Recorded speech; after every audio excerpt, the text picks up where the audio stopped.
রাসূল সাল্লাল্লাহু আলাইহি ওয়াসাল্লাম বলছেন যে এই সারা পৃথিবী এবং তাতে যা কিছু আছে তার মূল্য আল্লাহ সুবহানাহু ওয়া তাআলার নিকটে যদি জানাহা বাউদাতিন একটা মাছির ডানার সমানও হতো, তাহলে মা সাকাল্লাহু কাফেরান, আল্লাহ দুনিয়াতে কোনো কাফেরকে এক ঢোক পানিও পান করতে দিতেন না।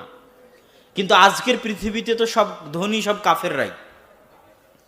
মাইক্রোসফটের মালিক বিল গেটস বলেন, আর মুকেশ আম্বানি বলেন রিলায়েন্সের মালিক, আর alibaba.com-এর মালিক জ্যাক মা বলেন, যারা পৃথিবীর বড় বড় ধনী তারা সব অমুসলিম, তারা সব কাফের। তার মানে হচ্ছে এই দুনিয়া মানুষের হক বাতিলের, মানুষের আল্লাহর ভালোবাসা অভালোবাসার, আল্লাহর আযাব শাস্তির মানদণ্ড নয়।